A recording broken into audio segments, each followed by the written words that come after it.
Bonjour bien-aimés, c'est Viviane, accoucheuse de sens, de transformation et de mission de vie. Je commence l'année avec vous avec un message avec 3 volets.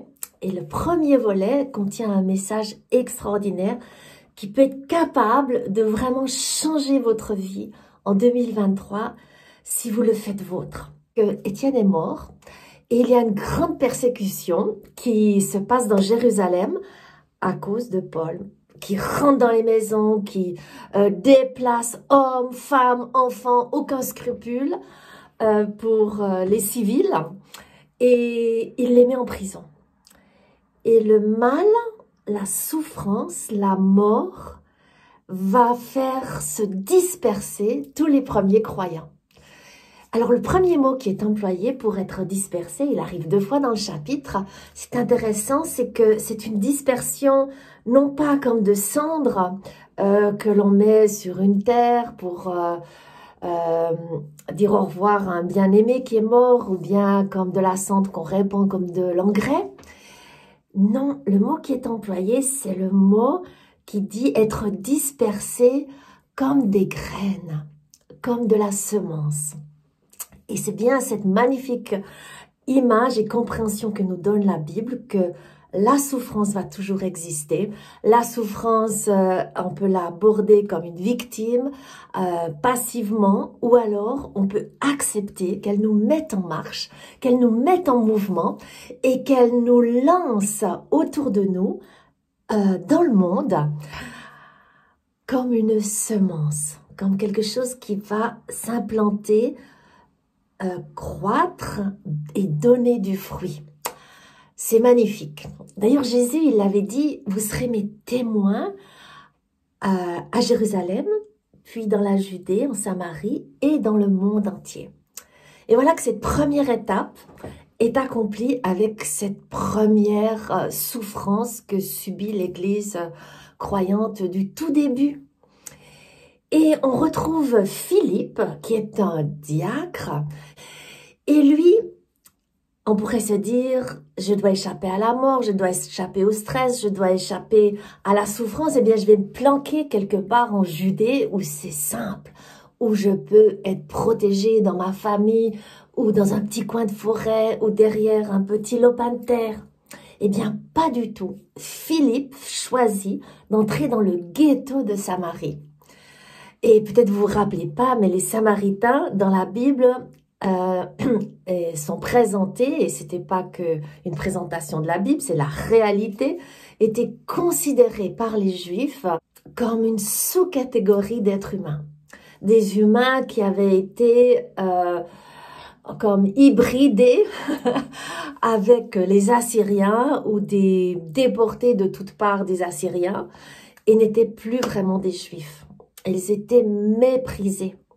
Jésus essayait de redresser cette image, d'une part en passant par la Samarie, et ça s'est passé très mal. D'ailleurs, rappelez-vous, dans Luc 9, Jacques et Jean sont tellement furieux de la réaction des Samaritains qu'il va proposer à Jésus de faire descendre le feu du ciel pour les éliminer, enfin presser le bouton rouge, quoi, carrément.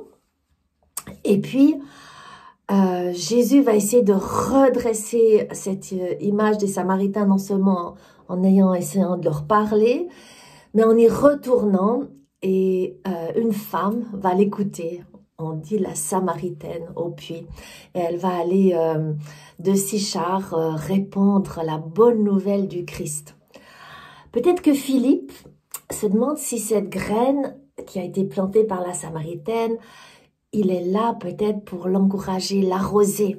En tout cas, il choisit d'aller dans ce ghetto, de faire face au rejet, au mépris, parce que le mépris, il était réciproque entre les Juifs et les Samaritains. Et là, il prêche, il est dit aussi bien le royaume de Dieu que la parole du Christ, le logos du Christ. C'est quoi le logos? C'est pas juste une parole intellectuelle, un message, mais c'est une expérience. L'expérience que je suis pardonnée, que mon système de croyance mensonger et limitant est transformé par la parole du Christ, la parole de vie.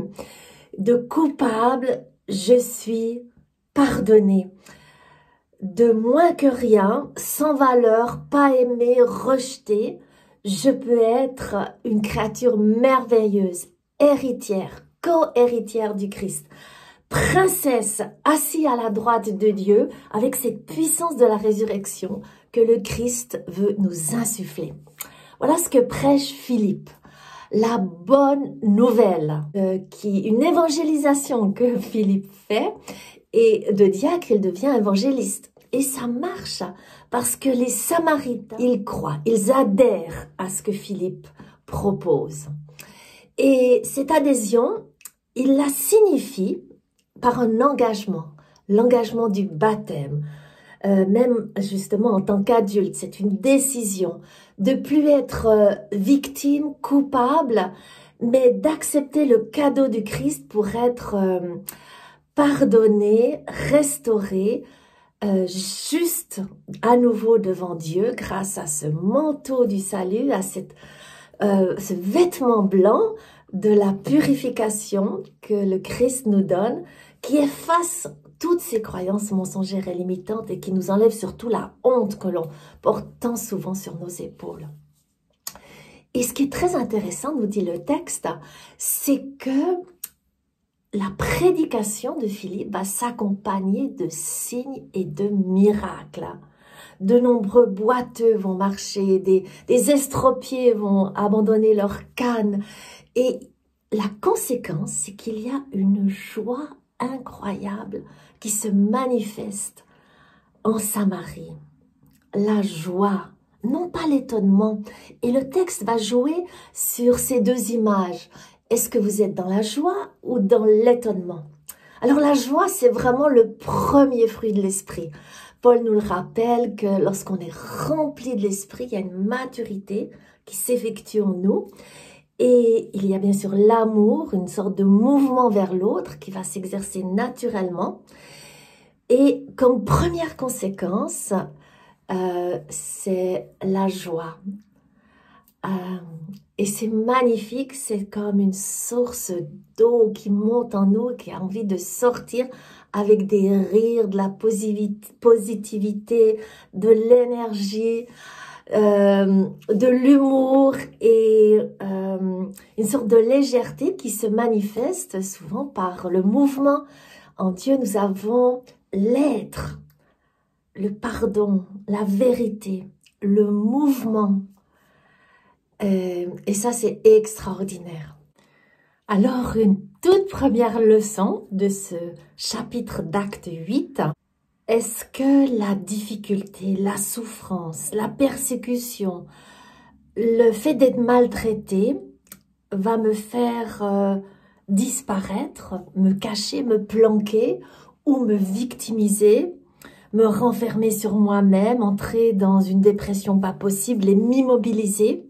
Ou est-ce qu'elle va, comme c'est prévu par Dieu, de pouvoir être transformée comme un mouvement qui va se répandre autour de moi, dans le monde, dans ma famille, un petit peu plus loin que mon métro boulot dodo, une semence qui va porter du fruit, qui va porter une bonne nouvelle, qui va porter le royaume de Dieu un peu plus loin, qui va ensemencer de la parole vivante du Christ, de mon témoignage, de cette incarnation de la vérité, de la vie au travers de ma propre vie pour toucher une autre vie. Alors je vous souhaite une très bonne journée, je vous embrasse de tout mon cœur avec cette possibilité d'être dispersé en 2023. Même s'il y a de la souffrance, de la difficulté, de la persécution, des mauvaises langues sur votre dos, eh bien d'être dispersé comme une semence de vie, de bonnes nouvelles, d'incarnation de la vérité, rafraîchissante pour ceux qui vous entourent. Voilà, je vous embrasse de tout mon cœur et je vous souhaite le meilleur pour 2023. Bye!